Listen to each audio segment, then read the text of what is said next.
We grew up with the blessings of our Heavenly Father with us to protect us out there because it's rough country. That's my mother's testimony that prayer is the only way we survived out there. Oh, once I lived in Cottonwood and owned a little farm. When they called me down to Dixie, it caused me much alarm. To hoe the cane and cotton, I right away must go. But the reason why they sent me, I'm sure I do not know.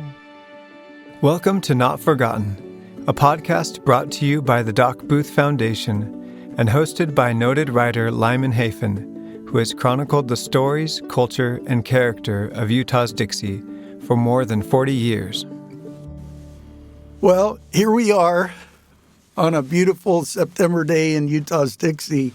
We're sitting here in Ricky's studio, which is basically a stone's throw from the Arizona state line. I think if you had a pretty good arm, you could almost throw a rock from here to Arizona. And I'm so excited today for today's episode to be with these great people that are here that I'm going to introduce in just a moment. These are people of the Arizona Strip, and I'm going to try to explain the Arizona Strip for our listeners because I know that many of our listeners aren't really familiar with what that is. But the folks that are sitting with me here today know it intimately, and they've known it for generations. I live in Santa Clara, and on my back porch, I can sit and look out across the whole horizon of Segmiller Mountain and Quail Hill and all of that. And I remember sitting there one day with my little grandson, Sam, and saying, "See all of that out there?" And he said, "Yeah." And I said, "That's Arizona." And he's just a little kid and just kind of trying to grasp all what that meant. And he was looking at that whole landscape. And then he said, "Grandpa, does anybody live in Arizona?" And I think that the folks that are here with me in this room are folks who have lived there, who know that place so intimately and in every way you can imagine. But I'm so honored today to have Barry Bundy here with us, and his mom, Sally, and his sister, Julie. And Barry's father, Orville, who's no longer with us, is one of those great legendary men of the Arizona Strip, a son of Roy Bundy. That legend just keeps building as you go back. And Roy is a son of Abraham, who was the first of the Bundys to come to the Arizona Strip. So Barry, Sally, and Julie, it's so great to have you here. And then I have Dan. I've called him Danny all my life. But Dan Bundy and Les Bundy, they're cousins, and they are grandsons of Jim Bundy. Roy was the oldest, and then Jim, and then many other siblings from there. And we'll potentially get to those as we go here. But Dan and Les are here with us as well. These are cowboys, real cowboys. They're horsemen, they're bull riders, they're ropers, they're amazing outdoorsmen and have those deep, deep roots in the Arizona Strip. I've introduced them by name. I'll introduce them in person here as we go forward, but I want to share just a little bit to set this up from my book, Far From Cactus Flat, just to give people a sense of what the Arizona Strip is. For centuries, the Southern Paiute people had roamed the dry plateaus north of the Grand Canyon, hunting and gathering and subsiding on what the landscape stingily parted with.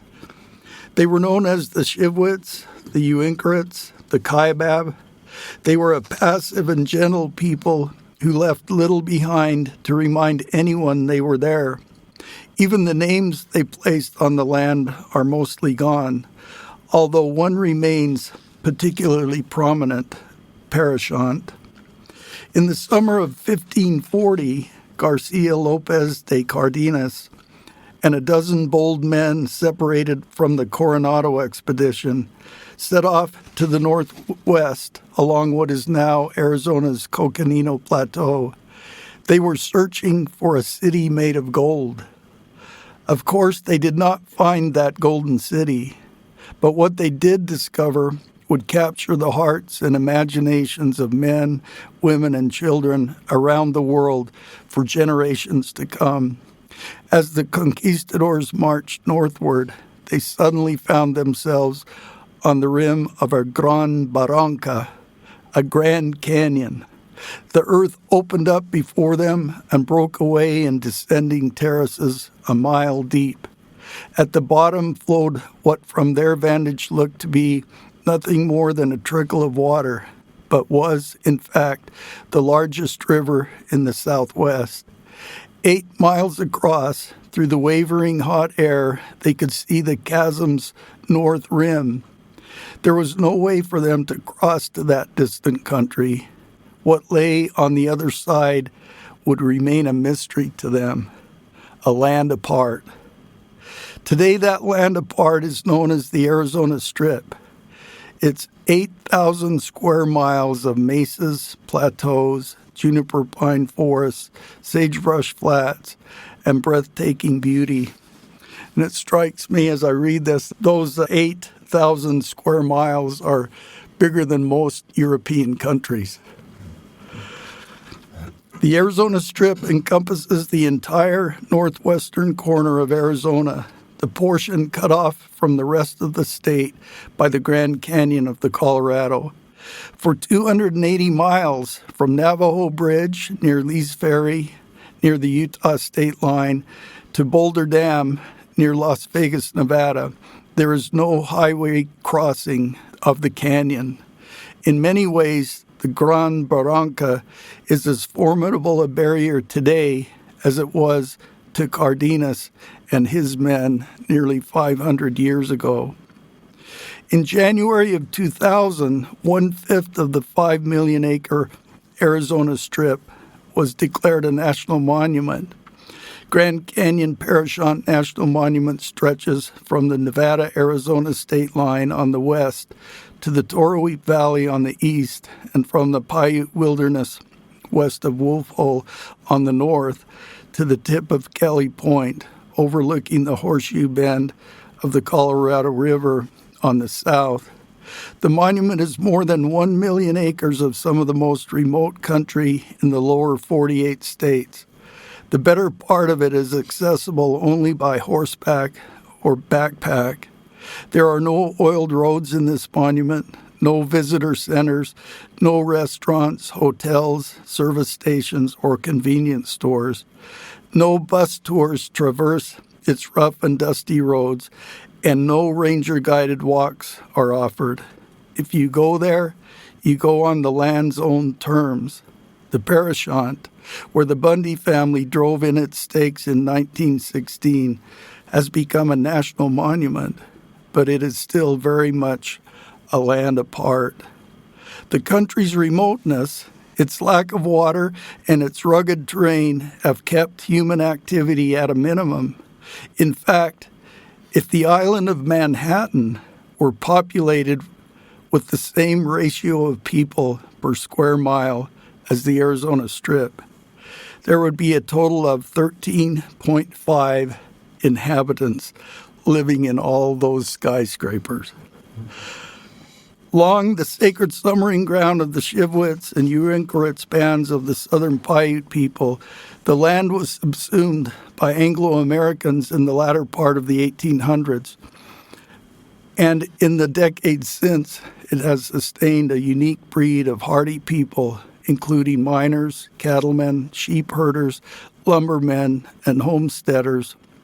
Today, no one remains on a year-round basis, but many of the descendants of those original settlers maintain a tie to the region through ownership of homesteaded land and grazing rights on range now encompassed by the National Monument and administered by the Bureau of Land Management and the National Park Service. The Parashant region of the Arizona Strip has always been more closely associated with Utah than Arizona. Economically, socially, culturally, and geographically, the region is a natural extension of Utah. The Latter-day Saint pioneers who settled the towns of St. George, Hurricane, and Kanab along the southern border of Utah were among the first Anglo-Americans to venture onto the Strip, and they have maintained that tie ever since. That's a long introduction, but I'm sitting here today with people who have maintained that tie ever since, and I feel honored to be with you. I grew up learning about and respecting and appreciating who you are because my dad taught me that. And I just think it would be so great today. Dan, maybe we could start with you. If you could just talk to us a little bit about how the Bundys came to this place and get us started here. I'm not sure I can tell all that history. We came from Nebraska. Grandpa Abraham and Grandma Ella came from Nebraska. That's where Ella joined the church. And Grandpa said it was something like somebody, when she joined the church, it was like somebody had just taken and hit a beehive or a hornet's nest, and it stirred them all up, and they came after them, and Grandpa, they just decided that they needed to leave. And so they first came to Littlefield, I believe, because that was one of the missionaries that taught them the gospel, was Elder Littlefield. Am I right? Elder Bunker from Bunkerville. Bunkerville, thank you, Barry, yeah. And so they came here, to begin with, they came here. And, they left from there to go to the Mormon colonies, and then Oregon. Porcho Villas chased them out of there. Then they went to Oregon and came back, and we're living in Kellen. We're there, and that was is that Nevada? Or Kaylin is in the bottom of Lake Mead, or used to be in the bottom of Lake Mead. That's right. Was at one time. That's right. Not now, but yeah, because we haven't had any rain for so long. But yeah, came there, and then they just decided to take a vacation. Grandpa loaded them all in the wagon, and they went out to Parashant. They just decided they needed to get some cool and get out of that hot Nevada air down there, and they took a little trip and went up there. And I'm not sure all who it was, probably Uncle Roy. I know my grandfather, James was one of them that went with him. They just got on their horses and rode up to the top of Parashant where they could look over into Trumbull Valley. And the grass was clear up to the stirrups on the horse, and Grandpa made the statement something like, you know what, I sold a whole truckload of onions and made pennies of something or other, and I'm starving to death there.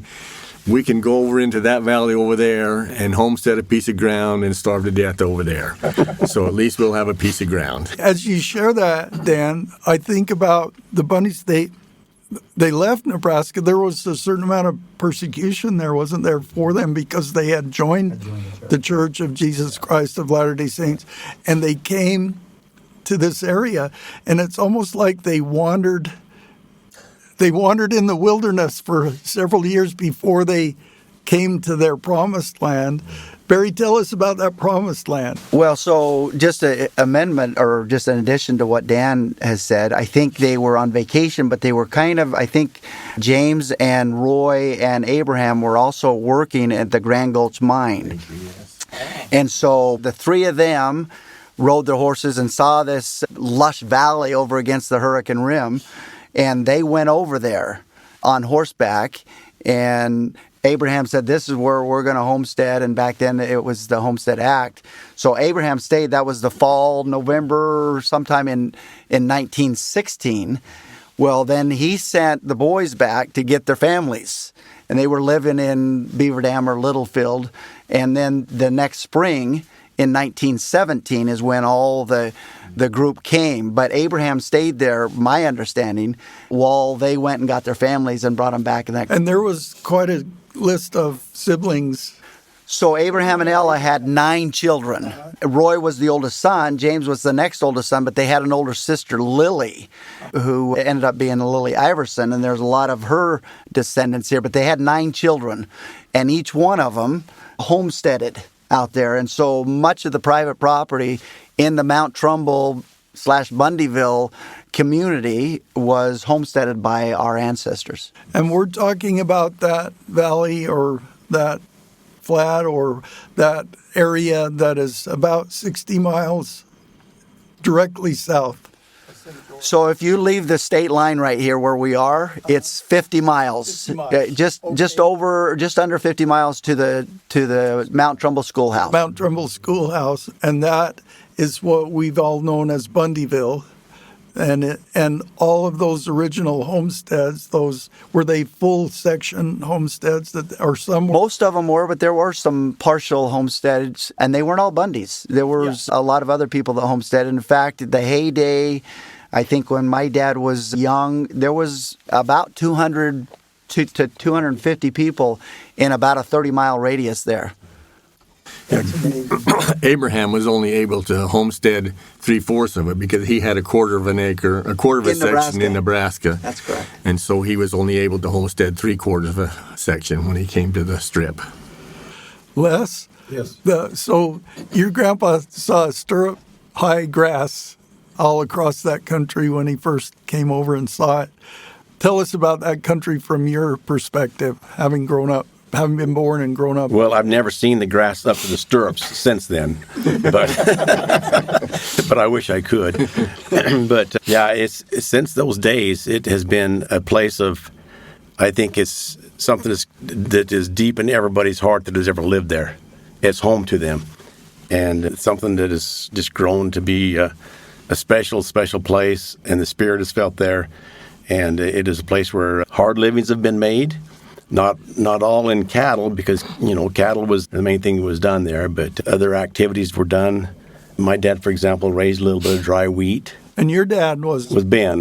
Ben, and Beatrice was my mother. Mm-hmm. And so we did a little bit of farming also on top of that, but a lot of that was done up on top of Mount Trumbull, up on the 10 miles north of the schoolhouse there. But we lived right in the valley there at the schoolhouse, by the schoolhouse. And lots of memories of going to school there for 8 years in the schoolhouse, and the cattle herds out there, and with my grandpa and Dan's dad and my dad, and going together and running the cattle out there, and on our sections, and move them down into the lower valley, down into Whitmore and so forth. And when you say down into Whitmore, you're talking about world-class canyon scenery that people from all around the world come to see. Yep.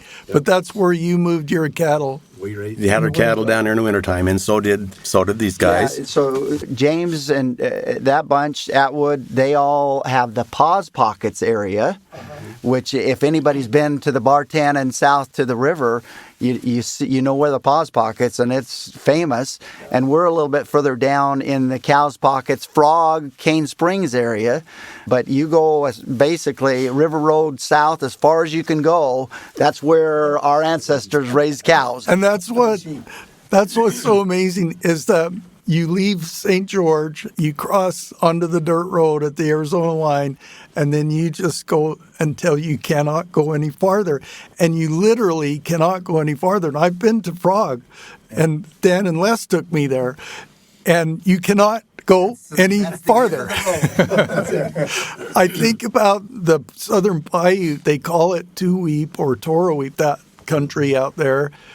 And what I've been told is that means the end of the earth. If you consider the parts of that word Two-Weep or Toroweep, or the edge of the earth, or the end of the world. Well, when you're looking off into Two-Weep, it is the end of the world right there, because if you go an inch further, you're off into the river. Like that, isn't it? Like a mile straight down. That's what it is. Yeah. And so that's where you've wintered your cattle over the years, and then you have this amazing Mount Trumbull and Nixon and all of that country that's up high, even as it reaches 8,000 feet. Well, Mount Trumbull is, but where you're able to raise your cattle or run cattle would be about 6,500 feet above. But you have that lower country and the higher country. It goes from like 2,000, which is below St. George, up to 6 to 6,500. And you have all of that awesome variety and landscape and scenery. But there's one thing you never have had much of out there. That'd be water. I remember going out, I think I was with Dan and Les, and we went over and visited with your dad, Orville, and he showed us the water trickling from the well that he had finally been able to establish. It would have been probably 20 plus years ago. We finally drilled a well after the second hole, and we were able to get, it's about 1.5 gallons a minute. Uh-huh. So it's not much, but it's a little, and It's 1.5 gallons more than nothing. than nothing. and with the solar panel pump, it runs all the time the sun's shining, and it's these last couple of years literally has saved our ranching operation. Really? Yeah, just that little water. So Les and Dan, on your homesteads, do you have any live water? We found some nice dry holes. Yeah, We were one of the lucky ones to hit I had a little lady that wits for me that claimed that she'd never been more sure of anything in her life, but at 500 feet, it was nothing there but a dry hole. So she really had us excited there for a while because she followed.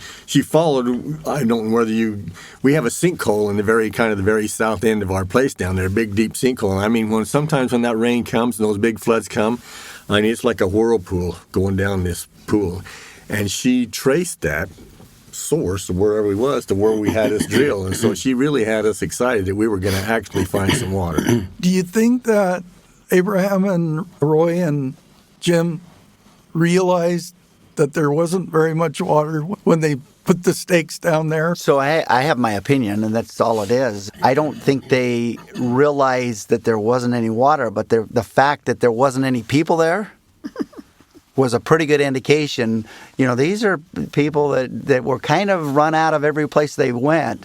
And so they felt like if there was been water, I don't think the Bundys would have been able to settle there. It had already been settled by somebody else. If there had been water, it would probably be Phoenix now. Good chance of it. And the fact that there was so little water, but there were people who could figure it out and make it work is so wonderful because you're still there, but people are not there. It's still not a place where some big developer could go out and say, I'm going to build another Sun River out here. It just... There is a little difference today than when we were there, though, because I remember breaking down one time on the road, and we were going to be there for a day or two unless we walked to town. But that won't happen today anymore. With all the traffic. You won't have to sit too long before it happens today. But wasn't Uncle Roy that said to Aunt Bessie said, these kids are dirty and I need to wash them? And Uncle Roy said, well, there's a barrel or a bucket of water on the side of the wagon. You can use it today or save some for tomorrow. So it was use it now and suffer later, or suffer now and use it later kind of thing. So let's tell us how you did deal with water out there. So I might say that the land out there has not always been as dry as it is now. No. And when I went to school out there, in fact, I remember we always got a couple of feet of snow every winter, even there in the valley. And I'm sure that you guys remember that a little bit too, because we'd go out and play fox and geese at recess in the snow. Yep. And so there was always moisture left over from the winter storms, so the grass would come, and it was that way for a lot of years. And then we were able to survive and collect water as we needed it. But over the last so many years, it just keeps, every year gets a little bit more dry. So Les said that his family, they did some wheat, and I know Chet Bundy family raised some wheat, but before then, they dry farmed. I mean, they raised corn, and they raised potatoes, they raised beans. And that was through the late teens, 20s, and into the early 30s. Right. Correct. Yeah. And then climate change. Global warming, whatever you want to call it, it was a cyclical, and they used to raise a lot of wheat out there. I mean, just bushels and bushels of wheat. But we couldn't. So you guys have been dealing with climate change for a lot longer than, I mean, that dry farming in the 20s was quite plentiful, and then the 30s came, and it changed everything. My very first memories, I was 4 years old, and we went out into what we call the weaning pasture, and my granddaddy had a crop of corn growing out there, and it was tall corn. And as a little boy, went out for a Sunday afternoon ride to go pick a few ears of corn. And I was just a little boy and walked through the field, and there was a coyote ran in front of me. Scared me to death, and that's why I can still remember it. But we had a crop of corn growing there at that time, and then it was picked and stored, and that was the last time I remember corn. But I do remember wheat quite a few times. Les, give us perspective here. What year would that have been? Let's see. I was that would have been in 1955, about 55? 54, 55. Yeah. Great. Well, going back to those years, there's still a whole bunch we want to talk about all of that. But we have Sally Bundy with us today to talk about just an absolute wonderful opportunity. Sally, you are the matriarch, in my mind, of the Arizona Strip. I know there have been many over the years, but today you are that matriarch. And to have you here with us in the studio is such an honor. And I wondered if maybe you could just share with us a few thoughts and memories. I'd love to know, because you were born on the East Coast, maybe tell us how it is that someone from Philadelphia ended up out here on the Arizona Strip. Well, in the summer before I went to high school, I worked in the summertime, and I decided to go out and work on a dude ranch in Wyoming. And my family, my mother had a good friend whose sister lived there. And I went out there to the ranch, and I spent 4 summers out there. And let's see, the third summer, Orville came. And he came as a wrangler, dude wrangler, and he spent 2 summers out there. Anyway, that's how I first met the church, too. He was a member of the Church of Jesus Christ of Latter-day Saints, and I wasn't. And he took me to church once. But that was all. But I married him, and he came back to Bunkerville, Nevada, and worked in a mine. And then when I graduated from college, then a week later we were married. And we moved to Las Vegas. And I had a teaching job there at Lincoln Elementary School. And he worked there as a carpet layer, and among other things. And then we went to Bunkerville, Nevada, and lived there. And when I was there, I got a letter or something from Aunt Chloe saying that they needed a teacher. Would I be willing to come? They couldn't get a teacher at Mount Trumbull. And Chloe is Dan and Les's grandfather. So we decided to go out there. And I had 2 little boys, then Bill and Clay. And we went out. And I ended up living there 7 years. 7 years. Sally, you grew up on the East Coast. You grew up in all that green and beauty and trees and all of that is associated with the East Coast. And you found yourself as a young mother out at Mount Trumbull at Bundyville, teaching in a one-room schoolhouse. Talk about that. Well, it was hard for me to go out there because we didn't have any running water in the house at all, or power or electricity or bathrooms or anything. And that was hard. But the school, there were only 8 children in it, but they were in 6 different grades. And it was a lot of preparation. It doesn't sound like it should have been, but there was a lot of preparation for each of the grades and all the subjects in all the grades. Because I had a 1st grader and I had a 7th grader. One of those students is sitting in this room. Les was in 6th grade. Les was in 6th grade. This is your chance to tell us about Les. Don't tell it all. Oh, Les was a good. They were pretty good kids, but there was a lot of work to get around to all the students and get them all what I thought they should be taught. But it was different. So you taught all those grades and maybe one or two students in a grade. I can't imagine. That must have just been so much work. It was a lot of preparation because I had to get ahead of them and all their. Yeah, you probably had to stay ahead of them in a lot of ways. Les, is there anything you're going to confess here? Well, no, I was just going to say Sally was one of the great ones as far as a teacher goes, and really grew to appreciate her for all that she did. I mean, it was kind of interesting for us kids to have a lady from back east come out there and move in amongst us. And it was so interesting to listen to her, the way she talks, her lingua and stuff, like, and the little words she says that we've never heard before.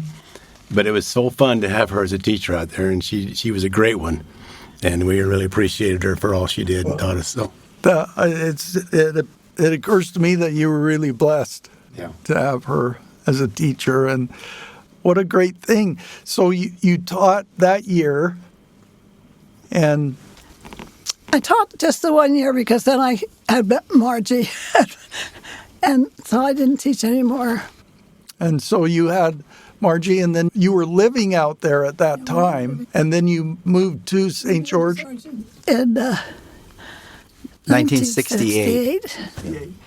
And Julie was just 2, and I didn't teach then for a little while, a year about, and then I taught at East Elementary School in St. George. So where did you come in on this, Barry? So there's Bill, Clay, Marjorie, me, and then Julie. But you weren't in school yet. I wasn't in school yet, and not to get too personal, but I was born on my mom's birthday, her 30th birthday, and I almost sent her to the other side, and so after me, the doctor said no more. But we got a bonus in my sister Julie, who is Native American and is adopted, but we got her when she was 6 weeks old. And, it's been a great blessing in our lives. And I've heard the story a zillion times from my mom and dad of how wonderful it was to get this little Papoose Indian girl. And she has just been a part of our family ever since. We love her. Julie, tell us your thoughts about the Arizona Strip.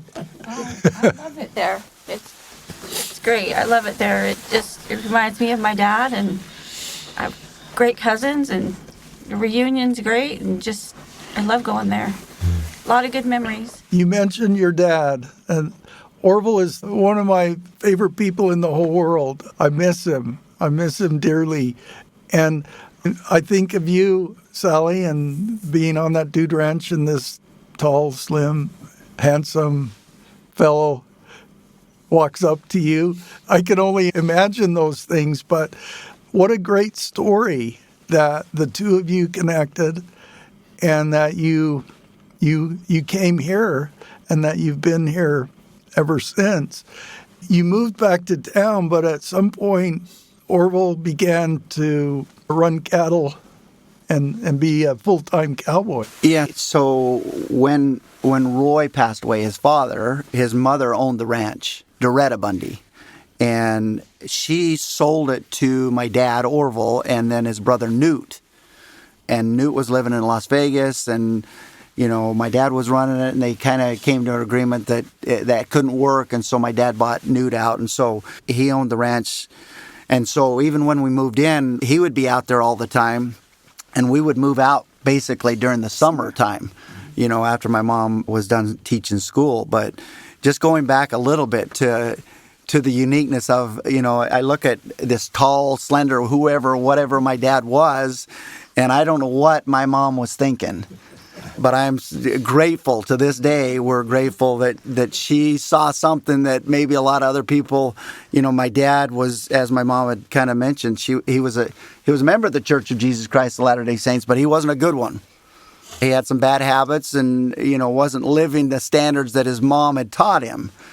But because my mom, not being a member of that church, she was a church goer. She brought him back, and then she talks about these two little boys that they had out there. And, at the time, and maybe Les and Dan can remember, he still had some of those bad habits. And one day I remember him telling the story. I wasn't there, but he saw two little boys, big old googly eyes, with him participating in one of these bad habits. And he right then said, "That's enough, I'm done," and cold turkey quit that habit. And what a blessing. But it was, I've listened to your podcast, Lyman, and, this is about the Dixie Spirit. And I'll tell you, the Bundy family and my mom and these guys' moms and grandma, if anybody exemplifies the Dixie Spirit, it's this Bundy family. It's amazing to think of all that started that day that Abraham and Roy and Jim came into that valley, and what it means today to this community, to this place. So we have a family reunion, and I've been to my wife's family reunions, and I've been to other family reunions, and it's a 1 hour. Let's get in and get out as fast as we can. Well, the Abraham and Ella Bundy family have a family reunion each the weekend of July 4th. It's held out here 60 miles south of the border here on dirt road. We consistently have 11 to 1,200 people there. It's a 3-day reunion, and people, I for one, my kids and my grandkids, the 4th of July, unfortunately, was a lot of times better than Christmas as a holiday or any of the other holidays, because that's where we got to go and associate with all of our cousins, not just immediate cousins, but our extended cousins. And it's just kind of unique in a lot of the settings out there. We'll tell our genealogy. I'm Barry Bundy, who is the son of Orville and Sally Bundy, who is the son of Roy and Doretta Bundy, who was the son of Abraham and Ella Bundy. And so we all kind of learn our genealogy through this wonderful family reunion that we all enjoy going to. It's so awesome that Abraham was named Abraham. I mean, his seed and his posterity, and how it blesses our community in the same way that the biblical Abraham seed blesses the world. And it's so fitting, and it's powerful, and it's so wonderful how you as a family are connected with the hearts of the children turned to the fathers and the fathers to the children, and it's powerful. Just the idea that 1,200 of you get together out there in what most people would call the middle of nowhere, and spend 3 days having a great time together. Dan, you need to chime in here. I know you've got there's stuff on your heart. Like I say, it's good to have Barry here. I knew he could tell the stories, and I invited Les to come because I knew he could tell them better than me. But I'm getting to where I don't remember a whole lot of that stuff anymore. Listen to one of your podcasts this morning. I wish I could remember those 3 little gals that was in your class that you interviewed here, just telling you about your last one, those 3 girls in your class. Yeah. And one of them made the statement about being able to walk from the movie theater to her house, and no big deal, no big deal to do it. I kind of think about that, me growing up on the Strip. I can remember living down at the Canyon in that little tiny shack down there, and we'd live with the cows in the wintertime. And I would go up behind the cabin and all by myself. Crap, I can't be more than 6 or 7 years old at the most. And there are big, deep cracks, right, Les? All the way up there, big, deep cracks. And some of them are just a foot, some of them are 2 foot and 3 foot. And when you get to the top, it's a straight-off drop for several hundred feet. And I played up there all by myself all the time. With the rattlesnakes and the Gila monsters. And my mom, as far as I knew, she just knew I'd come home when it got time to eat. Never worried a bit about me. So growing up on the Strip was a unique thing. I can remember one time when Les and I went to the end of our place to catch the horses. You remember that, Les? We walked clear to the end of our place. I thought, that was we were just punk kids. And I remember that was just the longest way. We got all the way out there, and we found no horses. And when we get back, the horses were at the pond at the house. And we were so little, we were able to put the bridles over their necks, and then we had to take them up, and Mom, she'd put the bridles on them, and then away we would go. But just riding horses and, with Mark and Ed and all those cousins, was just amazing where we just went and what we done. And bareback. We didn't have a saddle, I don't think. Everywhere we went was just riding bareback the way we went. On Old Chapel and Ranger and Pete. Yeah, some of those old horses. Like I say, I wasn't there as long as Les. I kind of left when I was in the 3rd grade, but we went back in the summertime a lot. It seemed like I lived there in the summertime a lot with them. So, but yeah, I can remember when Les talks about the snow. I can remember we'd ride the horses to school and tie them up on the fence out there by that old cedar tree, and make them stand there all day long until school was out, and then we'd ride them back home again. So we were spending time on horses all the time. I think of my grandkids, and how can they even relate to that? But even our kids, I mean, the things that we done, our kids would be put in jail for what we done, And they weren't bad. We weren't malicious or caused vandalism, but just the heydays that we had and the things that we done. Like I say, you'd probably get put in jail today for what we were doing. But anyhow.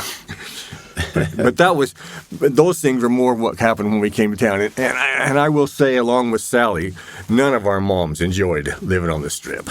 None of them enjoyed living on the Strip. It was tough. It was a hardship for our moms. So hard. And I count myself blessed because I knew your dad and I know your mom. And I knew your grandpa, Roy. I was just a little kid on 600 South, and they lived. So you remember he walked on his knees. He walked on his knees.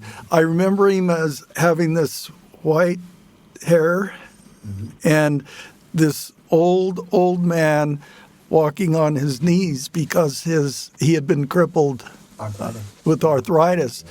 And I remember him being in church every Sunday. And I just feel like I knew Roy Bundy. I was just a kid and I didn't know much, but I can say that I knew Roy Bundy and I knew Orville and I knew Atwood and I remember Ben and then Chet. And Chet and their family are such an integral part of all of these stories, as are all the other siblings. To me, it's sort of like, how come I was so lucky to get to know all these great people?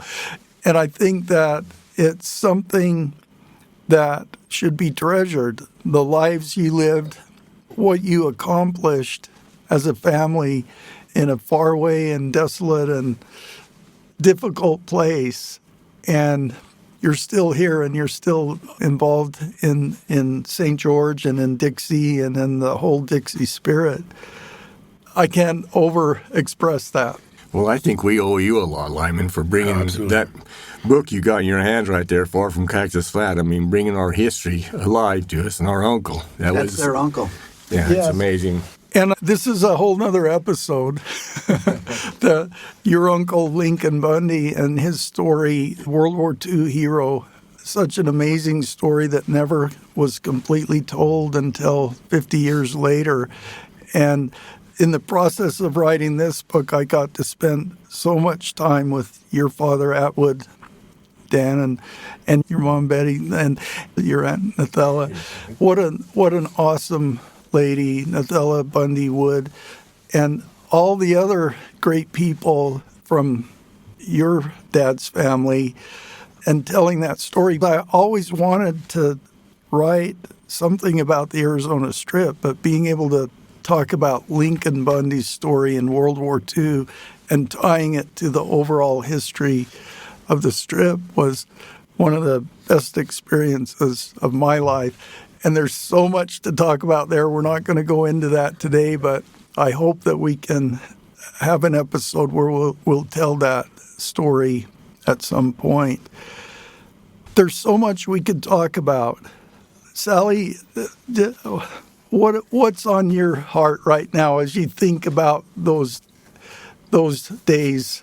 Well, school was fun. I did teach them to square dance, and of course we didn't have any electricity or anything, but I told my mother, can you get a record player that's battery operated? And she did send me one. And so we did have that. And we did square dance and have a lot of fun doing that too. And so we didn't just always study. We had a time for that, and we made Christmas tree ornaments, and we did all kinds of things too. that were fun. But living out there was hard. I had washed on a board for a while, and then we got a gas washer, and it was lovely, but it was hard to start. I could never start it, but Orville would get it started for me. And when you say gas, you mean gasoline. Gasoline. A motor, yeah. Just like a gasoline motor. Gasoline motor, yes. And he would leave, and it would stop every time. And so that was kind of not too much fun, but it was hard living there. And Bill gets upset when I say that, but he says, "Oh, it was wonderful." And speaking of the washing machine, I remember my dad was laying down on the ground fixing my mom's washing machine, and I'm chasing a little lizard around. He goes right up my dad's pant leg, and off comes his pants. Come out from underneath that washer 100. Had to have Mom come and take his pants because he wasn't going to let go of that lizard. But yeah, that old gasoline. So Les was talking about the snow a little bit. So we liked it when it snowed out there because my mom had this recipe for snow cream. So it was homemade ice cream made out of snow. And it was awesome. We had it for Wendell's birthday. We celebrated his birthday. Les's big brother, Wendell. Because your parents were out of town, and so that we had a birthday party for him at school. Well, I think about where we are today. You all live here in the St. George area, but you all have your place out there, your connection. Barry, is that section where you are, is that Roy's original homestead? It is, yeah. So here in 2000, my brothers and I's wives didn't like going out there because it had run down and we hadn't kept the house up. And so we actually tore the old house down that my dad was born and raised in and rebuilt a brand new house out there. So we have solar and we have water from a catchment. And since then we have internet and we have some phone service. And you have 1.5 gallons of water an hour. We don't use that for but so that area was Roy's homestead. And then we picked up a couple of others. I think Dan mentioned my Aunt Bessie. She had a homestead there that we have that. And then we run a lot of our cows. My brothers and I still run the ranch that my dad had, and we lease some private property, and then most of it is on federal land and state land. So you are literally there. We're still cowboys. We're still ranchers out there. Making part of your living out there. And that's such an awesome thing. Dan, I know that that original James homestead you're there. Yep. And Les, are you tied property-wise? I do. I own the property right where the schoolhouse sits. Oh, that's right. So I own that. Plus, our old home where I grew up is just about a block to the south. Yes. We have a little bit of the old house is now run down. Uh-huh. But then my family also owns about 300 acres up on top of the mountain, Mount Trumbull, where the reunion is held. It's his dad and Chet Bundy that donated the land where we hold our Bundy reunion. Yes. Yeah. So, yeah, we're still out there, and I've since built a cabin up there on the mountain, too. So that's our retreat up there in the Ponderosas and stuff. So we enjoy that a lot. And Dan, you've built a really nice place out there. Yeah, we built a nice place so that my wife would come and go with me, and she still don't come and go with me. So Stop it. Yeah. This is, it's because when I go there, it's not the house I'm there for. I'm out doing things, and so I'm never there to really enjoy the house part of it and whatnot. So since I'm not there and she's there alone, she just will stay home, be alone for a little more comfort. Yeah, but we have a nice house. My wife designed that house. Beautiful house. We started out with a little one-room shack like we grew up in right there, just across the valley a little bit. Like there were just two little room things there where we grew up in. But yeah, it started out like that, but every time you'd look at that, she'd add a little more until, yeah, we got a very nice place there now. So yeah. But the place where your dad grew up is still there too. That house is there, yeah. The one he grew up in burnt down. To begin with, it burnt down. And then they built that other one that switched there. My dad's brother, Merlin, his family kind of take care of that and on. It's really fun to have them come. I'm amazed at how Uncle Merlin's family, no more than they really spent their time there. They come and really enjoy that house. They've done some nice things to fix it up and take care of it. And so it's fun to have them there, too. I've been in that house. It's amazing to imagine all the history there with your grandma, Chloe. And she's a legendary figure, Chloe Bundy. She is. I was just at another assignment here earlier, and I had somebody come up to me and said, "Hey, do you know these?" And it's like, yeah, it's Chloe's clippings. I know all about it. Every week in the Washington County News, she would post a letter or post news, and a lot of it was personal to us, our individuals out there, but it was a great history, and it's been compiled into a couple of books now, but she was phenomenal in writing a story. I don't know about you, but that was my letter from her when I was in the mission field. She subscribed to County News to us and sent that to us when we was in the mission field. She sometimes would put things in that news that probably should not have been put in the news, though. It was newsworthy for some people, but not everybody, probably. But I got one thing to read. Les, I need to know if you remember all of us getting together in Grandma's house for Christmas and how big that house was. Oh, absolutely. I mean, it was a monstrous house, and yet you go in there today, and I mean, oh my word, it's just. But yeah, we would gather in that place for Christmas and sleep everywhere there was to be Curl sleeping. up in the corner in a blanket. All over, yeah. Yeah, it was fun. As we think about where we are today, you guys are still connected there. You still have places to go there and work to do there. Dan, you've been running cattle. Yeah, forever and ever and ever, except for the last year. I decided, you know what, if it's not going to rain and I have to buy hay, and my cows seem to be like a four-letter word to my wife, I just sold them all. So right now I'm cowless. Well, you hit the market just right. Timing was just right for it. To do that, but yeah, this no rain situation is just not any fun, Lyman. It's just not even.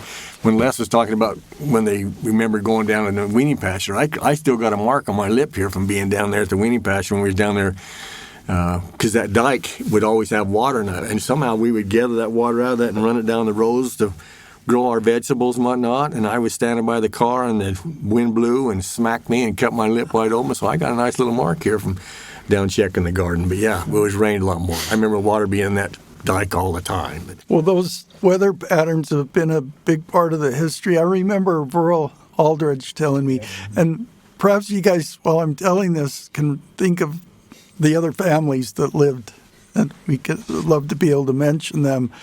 But Burl was a kid, I don't know, maybe 12, 13 years old, and he'd been down in the canyon for the winter, I guess, and he was coming out, and this was in the 30s, right in the mid-30s, and he came out and got there to Bundyville, and I guess they lived a little further west out there, but he got to the schoolhouse, and the mail driver said, "Hop in, your family moved to town." He said, "You don't have any place to go to. You're supposed to come to St. George with me." It got so bad during those years that they just up and moved to St. George.